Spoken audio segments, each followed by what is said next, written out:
I bought my son a best friend. Now I wish they never met. Posted by user aproyal. Dad, I just feel like I don't belong. These are words you never want to hear out of your 8-year-old's mouth. They hit me like an uppercut to the stomach, an instant feeling of sickness. That's not true, Austin, my husband, Bill, said as he stirred a pot of boiling pasta. Miss Matherson said you have been doing really well. She told me that last week you even made a friend. That was last week, Austin sighed, a gloomy expression on his face. He was flying around his model fighter jet, dropping bombs over an army on the kitchen floor. I think Steven is bored of me, or whatever. He hasn't said a word to me since Friday. You just have to be patient, honey. Keep trying to start conversations, I said, as I kissed him on the forehead. But Bill had lied at dinner. Our last meeting with Miss Matherson came to another standstill. For whatever reason, Austin couldn't connect with the other kids in his class. This had been going on for years with all sorts of theories from qualified professionals. Asperger's syndrome, anxiety, depression. Nothing was officially diagnosed, leaving us all in limbo. A few more months dragged on, with the same social struggle persisting. Austin's schedule was also the same.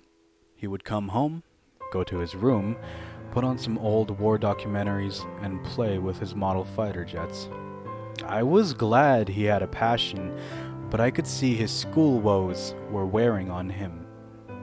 So I did what any parent would do. I found a solution. I couldn't sit by and watch him escape any longer. After a few months of careful research and planning out different options, I found my kid a friend. Well, technically, I bought my kid a friend. The whole process was far from easy. There was some luck involved in order to meet eligibility, and I had to secure financing from the bank. But the order had been placed. After a few months patiently waiting, we got our best friend, Andy. Jesus Christ, Sherry, $10,000! A little heads up would have been nice. Bill could barely get the words out through his clenched teeth. I would have taken out another mortgage if I had to. I just can't watch him suffer like this anymore. How the hell do you think this will help? His body was shaking. The very first AI built to bond. I was reading the label on the box, avoiding his condescending question. Revolutionary technology with advanced algorithms programmed to comprehend human emotion and facilitate loyalty and friendship. Sherry, listen to me. This is not the right solution, Bill said in a much calmer tone. It's not teaching him social skills when you placed a pre-programmed friend on his lap. Bill placed his hand on the box as he tried to wrestle it from me. So what is the right solution then, Bill? I'm all ears. My voice cracked in exasperation as I wrestled the box free. I wiped away my tears as I felt Bill's arms wrap around me. All I'm saying is, let's talk to a professional first. A therapist, maybe even Miss Matherson. This just seems like a drastic step. That's all. This is the future, Bill. I've read up on it. I continued to explain the reasoning behind my decision. My best friend Andy had been newly released in Eastern Europe with early success. Reports predicted that this was the next wave of companionship, predicting AIs to replace pets within the next few years. With a backlog of orders to the States, Human IT Inc. held a lottery for the most needy candidates, and we were selected to receive a prototype in the first shipment to the States. I know it's not perfect, but we're all out of options. We can always return it, and at the very least, I think it could really help with his confidence, I assured Bill. We sat in our bedroom, contemplating the craziness of it all, a world full of billions of people who see connections through a machine. We waited a few weeks until his birthday to unveil his new friend. His eyes lit up with wonderment as Bill brought out the large mystery box. Austin ripped the wrapping paper to shreds like a ravenous hyena. My very own robot? So cool, Mom and Dad.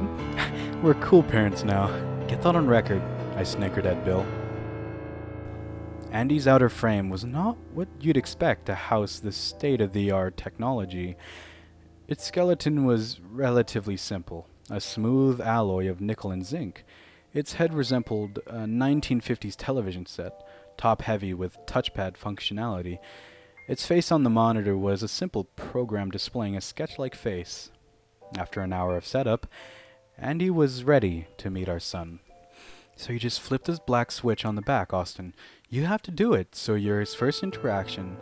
We'll give you a few minutes together, and then we'll check up on you, I said as I put down the manual and kissed his forehead. I'm scared, Mommy.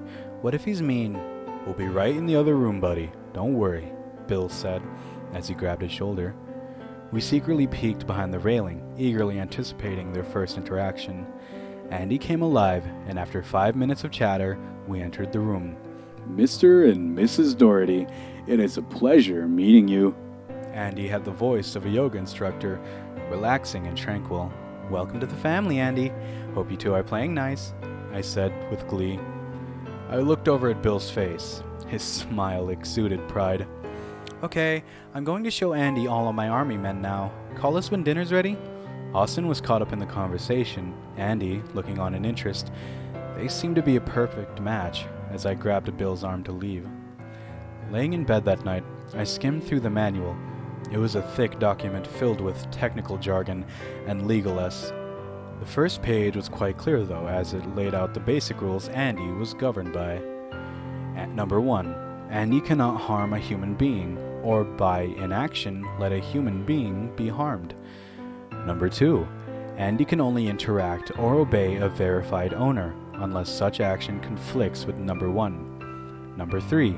Andy can only bond with one verified owner deemed host.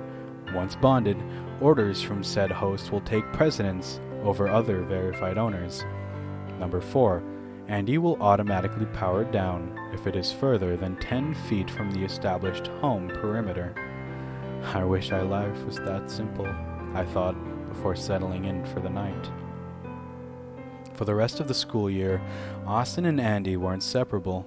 While some parents were skeptical, he started to establish a regular playgroup. We even had some inquiries from the other parents about how they could get their hands on one.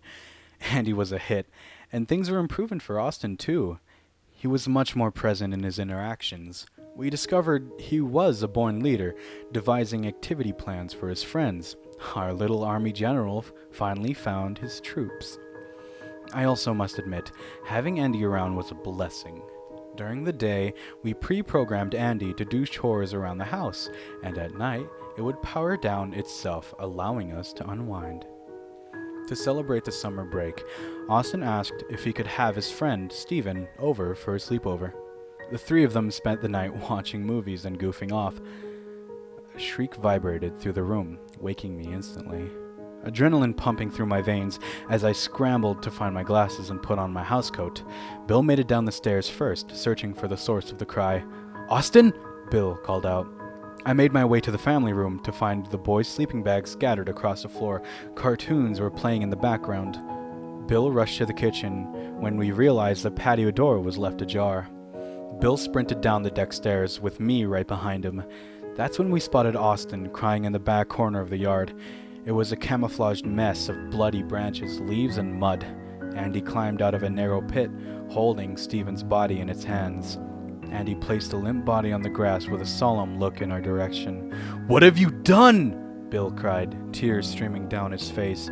Steven's body was impaled, blood oozing out of his wounds. It smelled of death, feces, and rotting flesh. I peered into the pit, gagging as I looked away. It was maybe 4 feet in depth, but the bottom was lined with jagged rocks and sharp branches. There were carcasses stuck to the bottom, what looked like the remains of cats and dogs. How did we not notice this hole from hell? Bill's rage boiled over as he pushed Andy into the pit. I looked on in terror, holding Austin close. As Andy fell in, its monitor short-circuited from the impact. Its limb, still intact, moved jerkily, like a bug trapped on his back. We all sat there in disbelief, mourning poor Steven. The police confiscated Andy, as Bill and myself were held for questioning. Sherry's parents were looking after Austin in our absence. They informed us that the news had traveled quickly. Human IT Inc. issued a statement suspending operations, no doubt bracing themselves for any potential legal blowback. And we were now known as the neglected killer robot owners to the media. The worst of it all was the impact that it had on Austin. He was no longer speaking to anyone, isolating himself in his room. All of this progress made this year was for nothing. After what felt like days, a police officer led me into another room where Bill was sitting. The head detective on the case, Agent Harold, introduced himself alongside a representative from Human IT Inc., Carrie Bingham. "This is something you both need to see. Our forensic team has examined the black box contained inside of Andy." Agent Harold pointed to what looked like a hard drive across the table. They were able to recover most of the video. The box stores a rolling 1 month of footage taken directly from the eyes of Andy, Carrie explained. She added a caveat. "I just wanted to say before we start, Human IT takes this incident very seriously. We are so sorry for what happened, and we will be looking into improvements immediately."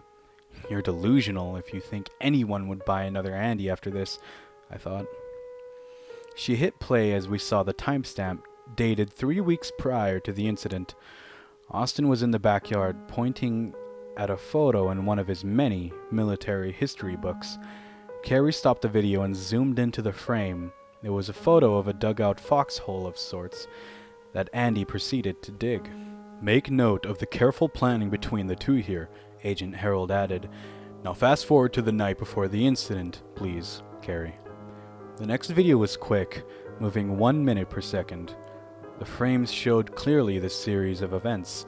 The boys and Andy playing around with their toys, watching movies, and falling asleep. A seemingly normal sleepover. The last video started at 8 a.m., the morning of Steven's death. Andy powered up and headed straight to the yard to do the mowing. He got about an hour in before something caught his attention. Andy sprinted towards the camouflage pit, revealing the deceased Steven and a crying Austin. Andy went into the pit to fetch Steven's lifeless body before I saw myself enter the screen. Carrie stopped the video. I looked over at Bill with a look of despair. I could see him looking defeated as he looked away from the monitor. Carrie chimed in. "I think it's important to note here that this model was still found to be sinking. The bond was never established between host and unit." I looked over at Bill, confused with what I was hearing. "This was an elaborate trap, Mr. and Mrs. Doherty," Agent Harold said, as he closed his laptop. "I hope you realize that not everyone deserves to have friendship."